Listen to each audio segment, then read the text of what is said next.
क्या मुसलमानों ने कभी ये बोला कि उनको किसी धार्मिक न्यास बोर्ड में मेंबर बनना है? आप जो बोल रहे हैं कि लूटी गई जमीन है, कैसे लूटी गई जमीन है? ये आपने पावर दे दिया कमिश्नर को।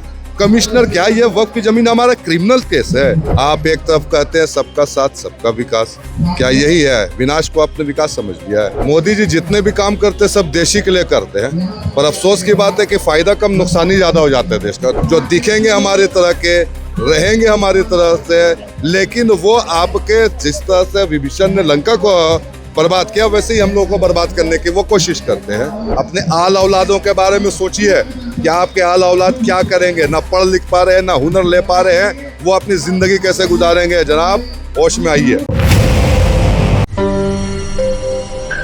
रांची राजधानी के राजभवन के बाहर तमाम मुस्लिम संगठन, खासकर आमिया, वक्फ संशोधन के खिलाफ एक दिवसीय धरना दे रहे हैं। आपको पता है कि वक्फ जो अधिनियम है, जो उसमें संशोधन हुआ, अब एक्ट राष्ट्रपति ने उसको पारित कर दिया है, लेकिन उसका विरोध पुरजोर तरीके से पूरे देश के अंदर हो रहा है।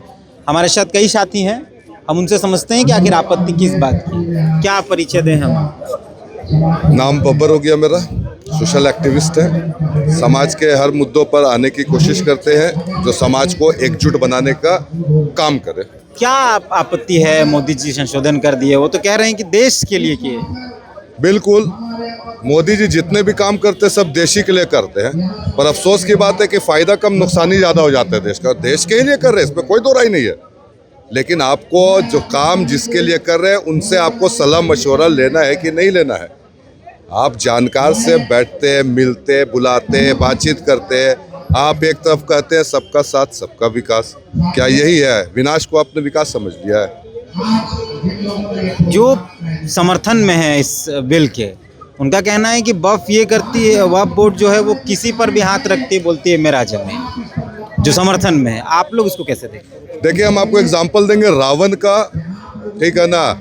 रावण के घर के अंदर भी कहा जाता है कि विभीषण था, आपका लंका का दहन उसी टाइम हुआ, लंका उसी टाइम ढही गई जब विभीषण ने पुरुषोत्तम राम का साथ दिया। तो हम लोगों के साथ भी वैसे ही, हम लोग उसको उर्दू में, हमारी जबान में उसको मुनाफिक कहते हैं। जो दिखेंगे हमारे तरह के, रहेंगे हमारी तरह से, लेकिन वो आपके जिस तरह से विभीषण ने लंका को बर्बाद किया वैसे ही हम लोगों को बर्बाद करने की वो कोशिश करते हैं। अगर जयचंद लोग नहीं होते, जयचंद भी हम लोग के देश में एक एग्जाम्पल है, ये आपको बताने की जरूरत नहीं है। तीर्थनाथ जी, आप भी पढ़े लिखे हैं, आंदोलन आपने भी किया है कि जयचंद की क्या स्टोरी। तो वैसे बहुत सारे जयचंद हमारे बीच में हैं। हम लोगों को अपने ही से नुकसान है, आपसे और हमारे हिंदू भाइयों से, सिख से, क्रिश्चियन कम्युनिटी और जितनी भी कम्युनिटी इस देश में रह रही है, जो गुलदस्ता इस देश का है, उसमें एक हम भी फूल हैं। और जितने फूलों हैं किसी से दिक्कत नहीं, बस जो कांटे हम लोग में है ना, उन्हीं से दिक्कत है, वो नुकसान ज्यादा पहुंचा रहे हैं। किन किन पॉइंट्स पे आपत्तियां हैं? अगर मान लीजिए कोई दर्शक जो नहीं जानता है, अगर वो मुस्लिम समुदाय से वो नहीं जानता है, तो वो कैसे समझेगा कि कहाँ कहाँ आपत्ति है? एग्जैक्टली लेकिन अफसोस की बात है कि अगर बिल्कुल अगर ये आप समझ रहे हैं तो बहुत अफसोस की बात है कि आपको इसकी जानकारी नहीं कि वक्फ जो लफ्जी मतलब है, ये अलीफ बे से ये तक जानने वाले मुसलमानों को, जो कलमा गो मुसलमान है, सबको मालूम है कि वक्फ का मतलब होता है दान दे देना। ये कोई ऐसा मुसलमान नहीं है, मेरे जानिब से जितनी हमको जानकारी है, कि इसको यही मालूम होगा कि वक्फ का एक्चुअल मतलब क्या था। वक्फ का एक्चुअल मतलब होता है ताउन कर देना, दान दे देना।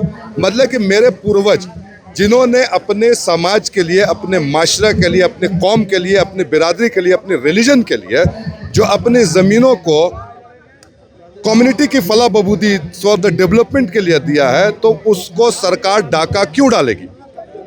ये सभी मुसलमान को मालूम है, इसलिए आप बेफिक्र रहिए। आप किसी से भी पूछेगा तो आपको वक्फ का मामला में वक्फ की बात नहीं कर रहा। अब आते हैं आपको संशोधन के। ये पहली बार संशोधन नहीं हुआ है, अंग्रेजों के द्वारा बनाया हुआ वक्फ का एक्ट है। हमको जहाँ तक की याद आ रही है, ये 1923 या 1913 में बनाया हुआ था। 1995 में इसका पहला अमेंडमेंट हुआ। 1995 के अमेंडमेंट के बाद में ये अभी हमारा जो बिल, जो एक्ट में तब्दील हो गई है, 2024 बिल, वो एक्ट में तब्दील हो गई है। इसमें ऐसे तो 10 मेजर पॉइंट्स निकाला गया, लेकिन 2-3 हम आपको उसमें से भी मेजर पॉइंट्स बता देते हैं। पहला मेजर पॉइंट्स ये है कि क्या मुसलमानों ने कभी ये बोला कि उनको किसी धार्मिक न्यास बोर्ड में मेंबर बनना है? नहीं बोला। आप क्यों गैर कौम को लाकर जो नन मुस्लिम है उसको हमारे सर में हमारे साथ में क्यों बैठे? साथ में बैठे। शुरू से ये देश रहा है साथ का ही नाम है। जब हम लोग मजबूत थे, एक हाथ मुट्ठी था, तभी अंग्रेजों को भगाया गया यहाँ पर से। साथ में रहे हैं, उठे बैठे, खाए पिए हैं, सारा कुछ। लेकिन आप उसको मेरे साथ नहीं ला सकते इस वक्त। मेरे धार्मिक मामलों में हिस्सेदार नहीं मामले में बना। नहीं ला सकते, ये एग्जैक्टली गलत बात है। उसके बाद फिर आप आइए, हमारे ट्रिब्यूनल था। पहले बात आप समझ लिया, वक्फ बोर्ड जो है वो सिर्फ केयरटेकर है, and tribunal was given as a constructive body to preserve the boards. Tribunal को ये नहीं था कि किसी भी हाथ उठाकर कोई प्रॉपर्टी को कोई बोल दे तो वो चाहे, चूंकि वक्त जब देता तो वो लिखा पढ़ी होता था, एग्रीमेंट पर जाता था, रजिस्ट्री होता था, वक्त बोर्ड को जाता था। ये 2 पॉइंट हो गया, ट्रिब्यूनल का आपने पावर खत्म कर दिया। तीसरी बात ये है हमारे साथ में कि आप जो बोल रहे हैं कि लूटी गई जमीन है, कैसे लूटी गई जमीन है? ये आपने पावर दे दिया कमिश्नर को। कमिश्नर क्या, ये वक्त की जमीन हमारा क्रिमिनल केस है क्या, ये सिविल केस है कि हमारा डिस्ट्रिक्ट जज जाएगा, क्या डिस्ट्रिक्ट का मजिस्ट्रेट का मामला होगा, या फिर डिस्ट्रिक्ट कलेक्टर करेगा? ऐसी तो बात नहीं है। These are the 3 major points from the 10 points that is very not acceptable for the Indian peoples. Modi ji के समर्थक ये कह रहे हैं कि अगर अमेंडमेंट नहीं होता तो संसद भवन में भी ये दावा कर दिया जाता कि ये आपका है। भाई मोदी के समर्थकों को तो कुछ बोलना मतलब कि अपनी बेइज्जती करवानी है, तो इसलिए उस बातों को छोड़ दीजिए। मोदी समर्थकों को, उनके लिए मैं ये कहना चाहूँगा कि आपको ऊपर वाला, हमारे हिसाब से जो हम लोग बोलते हैं अल्लाह, और मतलब कि ईश्वर, गॉड आपको सद्बुद्धि दे। अभी भी वक्त है, समझ जाइए, नहीं तो आपका तो ज़िंदगी निकल गई है। अपने आल औलादों के बारे में सोचिए कि आपके आल औलाद क्या करेंगे। ना पढ़ लिख पा रहे हैं, ना हुनर ले पा रहे हैं, वो अपनी ज़िंदगी कैसे गुजारेंगे? जनाब होश में आइए।